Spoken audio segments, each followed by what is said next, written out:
Hello everyone, welcome to my YouTube channel UPSC with Rashmi. आज हमारा UPPSC RO ARO के लिए इंडियन पॉलिटी के प्रैक्टिस सेट का पार्ट नंबर 8 है। 7 पार्ट हम ऑलरेडी कंप्लीट कर चुके हैं। अगर आपने नहीं देखा है तो आप देख सकते हैं। शुरू करते हैं आज का वीडियो। हमारा फर्स्ट क्वेश्चन है, संविधान में संशोधन की पहल की जा सकती है। ऑप्शन है ए, केवल लोकसभा में। ऑप्शन बी, केवल राज्यसभा में। ऑप्शन सी, केवल राज्य विधानसभाओं में। और ऑप्शन डी, संसद के किसी एक सदन में। इसका सही आंसर है ऑप्शन नंबर डी, संसद के किसी एक सदन में। यानी संविधान में संशोधन की पहल जो होती है आर्टिकल 368 के तहत संविधान में संशोधन होता है।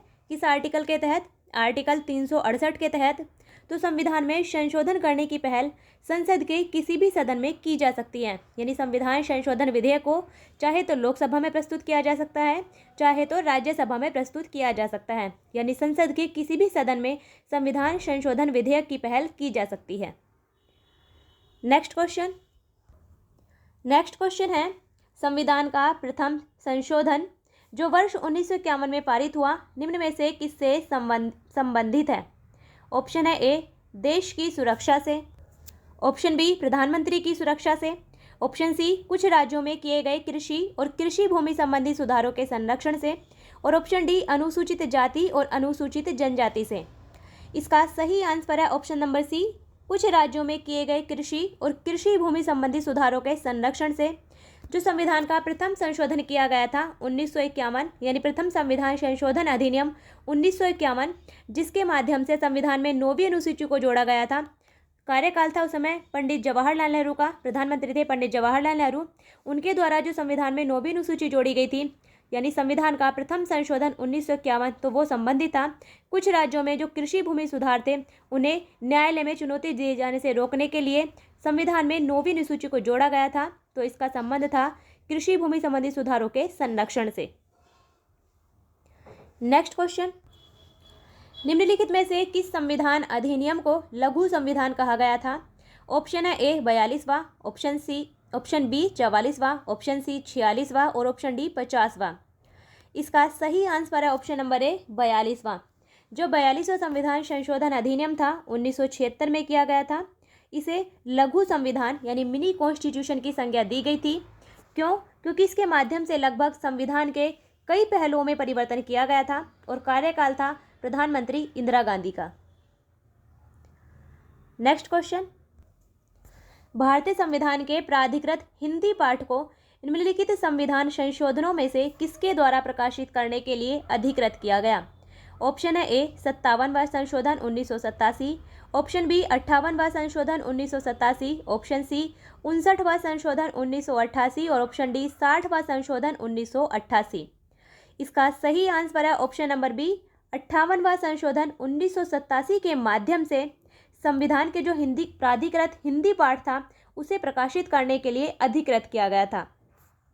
यानी 58वें संविधान संशोधन अधिनियम 1987 के माध्यम से संविधान के हिंदी पाठ को प्रकाशित करने का प्रावधान किया गया था। तो इसका सही आंसर है ऑप्शन नंबर बी।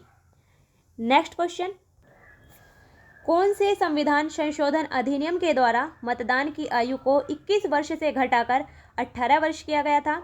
ऑप्शन है ए, 66वां संशोधन। ऑप्शन बी, 62वां संशोधन। ऑप्शन सी, 61वां संशोधन। और ऑप्शन डी, 63वां संशोधन।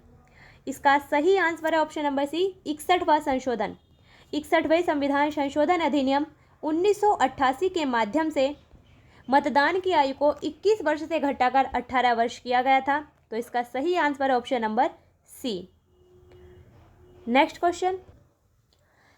क्वेश्चन है, निम्नलिखित में से भारतीय संविधान के किस संशोधन के द्वारा अनुच्छेद 19 क्लोज 1 सब क्लोज सी में सहकारी समितियां शब्द जोड़ा गया था? ऑप्शन है ए, 42वां संशोधन अधिनियम 1976। ऑप्शन बी, 73वां संविधान संशोधन अधिनियम 1993। ऑप्शन सी, 97वां संशोधन अधिनियम 2011। और ऑप्शन डी, 36वां संशोधन अधिनियम 1975। इसका सही आंसर है ऑप्शन नंबर सी, 97वां संविधान संशोधन अधिनियम 2011। 97वें संविधान संशोधन अधिनियम 2011 के माध्यम से सहकारी समितियों से संबंधित प्रावधान किए गए थे और आर्टिकल 19 क्लोज 1 सब क्लोज सी में सहकारी समितियों के अधिकार को मौलिक अधिकारों के अंतर्गत शामिल किया गया था। तो इसका सही आंसर है option number C. Next question, भारतीय संविधान के अनुच्छेद 344 के तहत प्रथम राजकीय भाषा आयोग का गठन हुआ था। ऑप्शन है ए 1950 में के.एम. मुंशी की अध्यक्षता में, ऑप्शन बी 1955 में बी.जी. खैर की अध्यक्षता में, ऑप्शन सी 1960 में एम.सी. छागला की अध्यक्षता में और ऑप्शन डी 1965 में हुमायूं कबीर की अध्यक्षता में।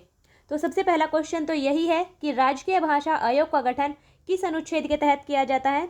तो राजकीय भाषा आयोग का गठन किया जाता है आर्टिकल 344 के तहत।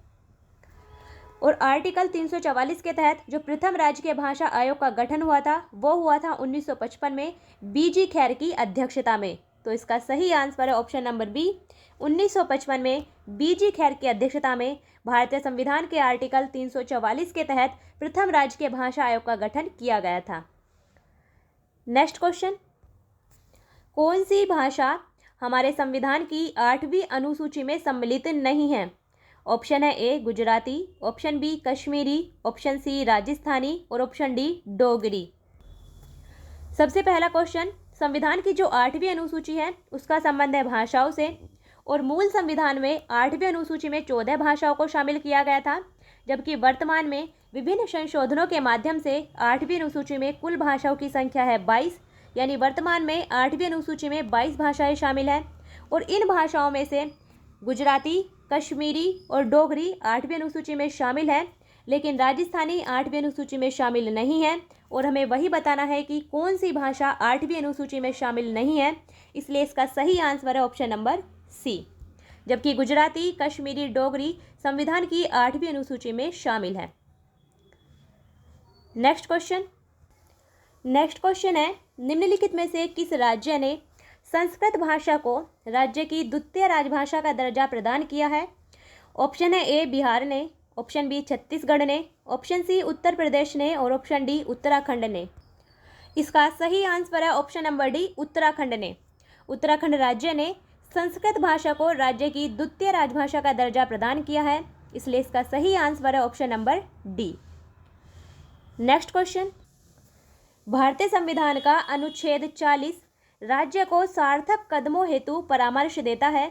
ऑप्शन है ए समान सिविल संहिता के संबंध में, ऑप्शन बी ग्राम पंचायतों के संगठन के संबंध में, ऑप्शन सी नगर पालिकाओं के गठन के संबंध में और ऑप्शन डी कर्मकारों के लिए निर्वाह योग्य मजदूरी के संबंध में।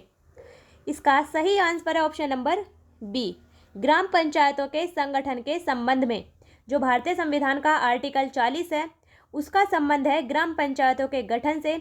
वो राज्य को ग्राम पंचायतों के संगठन के संबंध में सार्थक कदम उठाने हेतु परामर्श देता है, इसलिए इसका सही आंसर है option number B. Next question, panchayat की संरचना में निम्नलिखित में से कौन सा एक सही नहीं है। यहाँ पंचायत की जो व्यवस्था की गई है उससे संबंधित 4 कथन दिए गए हैं, हमें बताना है कि इनमें से कौन सा ऑप्शन गलत है। ऑप्शन ए है किसी राज्य का विधानमंडल विधि द्वारा पंचायत की संरचना के लिए उपबंध कर सकेगा। तो ये बिल्कुल सही कथन है, क्योंकि पंचायत राज्य सूची का विषय है, इसलिए किसी राज्य का विधानमंडल विधि के द्वारा पंचायत की संरचना के लिए प्रावधान कर सकेगा। ऑप्शन बी है ग्राम सभा गांव स्तर पर अपनी शक्तियों का प्रयोग करेगी। तो ये भी बिल्कुल सही कथन है, पंचायत की जो संरचना है उसमें ग्राम सभा को गांव स्तर पर अपनी शक्तियों का प्रयोग करने की व्यवस्था की गई है। ऑप्शन सी है प्रत्येक राज्य ग्राम, मध्य और जिला स्तर पर पंचायत का गठन करेगा। तो ये ऑप्शन हमारा गलत है, प्रत्येक राज्य ग्राम, मध्य और जिला स्तर पर पंचायत का गठन करेगा, ऐसा प्रावधान नहीं किया गया है। राज्यों में ग्राम 3 स्तर पर पंचायतों के गठन का प्रावधान किया गया है, एक ग्राम स्तर पर, मध्य स्तर पर और जिला स्तर पर, लेकिन प्रत्येक राज्य के लिए प्रावधान नहीं है। जिन राज्यों की जनसंख्या 20 लाख से कम है उनके लिए मध्य स्तर पर पंचायत के गठन के प्रावधान से छूट दी गई है, यानी वो केवल 2 स्तर पर ही पंचायतों का गठन कर सकते हैं, एक ग्राम स्तर और दूसरा जिला स्तर पर। उनके लिए मध्यवर्ती स्तर पर पंचायत के गठन से संबंधित छूट दी गई है, जिन राज्यों की जनसंख्या 20 लाख से कम है उनके लिए प्रावधान किया गया है, और जिन राज्यों की जनसंख्या 20 लाख से अधिक है वो ग्राम स्तर, मध्यवर्ती स्तर और जिला स्तर तीनों स्तरों पर पंचायतों का गठन करेंगे।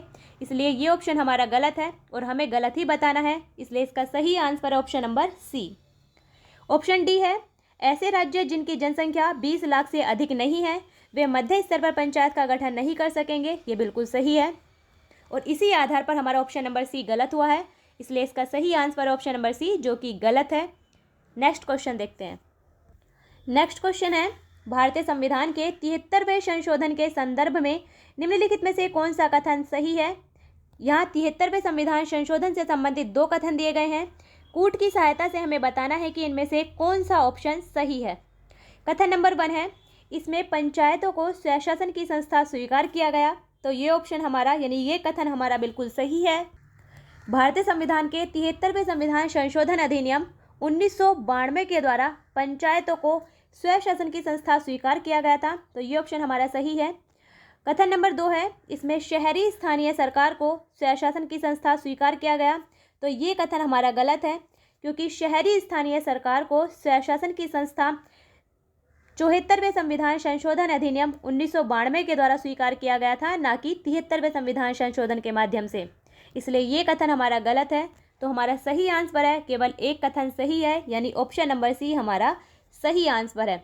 शहरी स्थानीय सरकार को स्वशासन की संस्था स्वीकार किया गया था 74वें संविधान संशोधन अधिनियम 1992 के माध्यम से।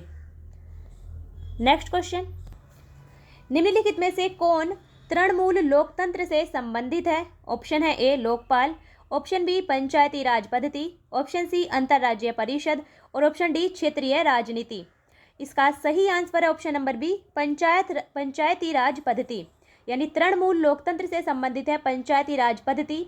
तृणमूल लोकतंत्र का मतलब होता है जमीनी स्तर पर लोकतंत्र, यानी जमीनी स्तर पर शक्तियों का विकेंद्रीकरण, उसे कहते हैं तृणमूल लोकतंत्र।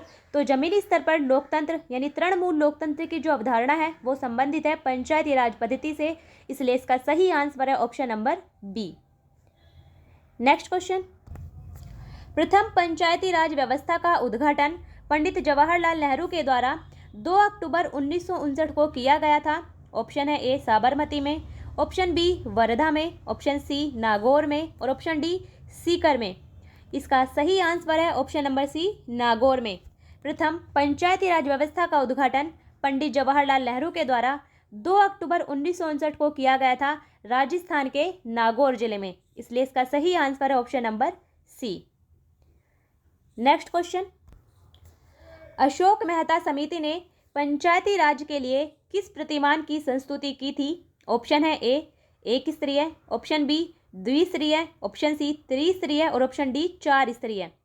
इसका सही आंसर है ऑप्शन नंबर बी द्विस्तरीय। जो अशोक मेहता समिति का गठन किया गया था पंचायती राज से संबंधित, उसने पंचायती राज के लिए द्विस्तरीय प्रतिमान की संस्तुति की थी, जबकि हमारे यहाँ जो त्रिस्तरीय पंचायती राज का प्रावधान किया गया है वो किया गया है बलवंत राय मेहता समिति की सिफारिशों के आधार पर।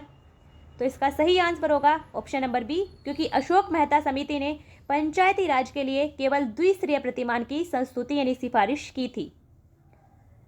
नेक्स्ट क्वेश्चन, भारतीय संविधान का भाग 16 जिसमें आता है आर्टिकल 330 से आर्टिकल 342 तक, वो संबंधित है किससे। ऑप्शन है ए प्रशासनिक अधिकरणों से, ऑप्शन बी अखिल भारतीय सेवाओं से, ऑप्शन सी वित्त आयोग से और ऑप्शन डी लोकसभा में अनुसूचित जाति जनजाति के आरक्षण तथा आंग्ल भारतीय समुदाय के प्रतिनिधित्व से। इसका सही आंसर है ऑप्शन नंबर डी लोकसभा में अनुसूचित जाति अनुसूचित जनजाति के आरक्षण और आंग्ल भारतीय समुदाय के प्रतिनिधित्व से भारतीय संविधान का भाग 16 यानी आर्टिकल 330 से लेकर 342 तक, इसमें लोकसभा में अनुसूचित जाति जनजाति का आरक्षण और आंग्ल भारतीय समुदाय के प्रतिनिधित्व से संबंधित प्रावधान किए गए हैं, इसलिए इसका सही answer option number D. Next question, किसी जाति तथा जनजाति को अनुसूचित जाति तथा अनुसूचित जनजाति घोषित करने हेतु शक्ति संपन्न संवैधानिक प्राधिकारी है। ऑप्शन है ए भारत का राष्ट्रपति, ऑप्शन बी भारत का प्रधानमंत्री, ऑप्शन सी समाज कल्याण मंत्री और ऑप्शन डी अनुसूचित जाति या अनुसूचित जनजाति आयोग का अध्यक्ष। यानी अगर किसी जाति या जनजाति को अनुसूचित जाति या अनुसूचित जनजाति घोषित करना है तो वो शक्ति किसे दी गई है? वो शक्ति दी गई है भारत के राष्ट्रपति को। तो इसका सही आंसर है ऑप्शन नंबर ए, भारत का राष्ट्रपति। भारत का राष्ट्रपति किसी जाति तथा जनजाति को अनुसूचित जाति और अनुसूचित जनजाति घोषित कर सकता है। नेक्स्ट क्वेश्चन है, संयुक्त राष्ट्र महासंघ दिवस कब मनाया जाता है? ऑप्शन है ए 27 अक्टूबर, ऑप्शन बी 24 अक्टूबर, ऑप्शन सी 26 अक्टूबर और ऑप्शन डी 15 अक्टूबर। इसका सही आंसर है ऑप्शन नंबर बी 24 अक्टूबर। संयुक्त राष्ट्र महासंघ दिवस 24 अक्टूबर को मनाया जाता है क्योंकि संयुक्त राष्ट्र की स्थापना की गई थी 24 अक्टूबर 1945 को, इसलिए प्रत्येक वर्ष 24 अक्टूबर को संयुक्त राष्ट्र महासंघ दिवस मनाया जाता है। नेक्स्ट क्वेश्चन, अंतर्राष्ट्रीय न्यायालय का मुख्यालय कहाँ है? ऑप्शन है A Hague, option B New York, option C Geneva और ऑप्शन डी पेरिस। इसका सही आंसर है ऑप्शन नंबर ए हैग। जो अंतर्राष्ट्रीय न्यायालय है उसका मुख्यालय है हैग यानी नीदरलैंड में। तो इसका सही आंसर है option number A. Next question है, एमनेस्टी इंटरनेशनल एक संगठन है जो जुड़ा हुआ है। ऑप्शन है ए महिला अधिकारों के संरक्षण से, ऑप्शन बी मानव अधिकारों के संरक्षण से, ऑप्शन सी अस्पृश्यता के उन्मूलन से और ऑप्शन डी उपयुक्त में से कोई नहीं। इसका सही आंसर है ऑप्शन नंबर बी मानव अधिकारों के संरक्षण से। एमनेस्टी इंटरनेशनल संगठन मानव अधिकारों के संरक्षण से जुड़ा हुआ एक संगठन है, इसलिए इसका सही आंसर है option number B. Next question है, एशिया की धुरी विदेश नीति की रणनीति है। ऑप्शन है ए भारत की, ऑप्शन बी जापान की, ऑप्शन सी चीन की और ऑप्शन डी यूएसए की। इसका सही आंसर है ऑप्शन नंबर डी यूएसए की। एशिया की धुरी ये अमेरिका की विदेश नीति की रणनीति है, इसलिए इसका सही आंसर है ऑप्शन नंबर डी। यह था हमारा आज का वीडियो जिसमें हमने इंडियन पॉलिटी से रिलेटेड क्वेश्चन डिस्कस किए हैं। अगर आपने पहले पार्ट नहीं देखे हैं तो आप देख सकते हैं। अच्छे से पढ़िए, रिवाइज करिए। फिर मिलते हैं नेक्स्ट वीडियो में, तब तक के लिए बेस्ट ऑफ लक।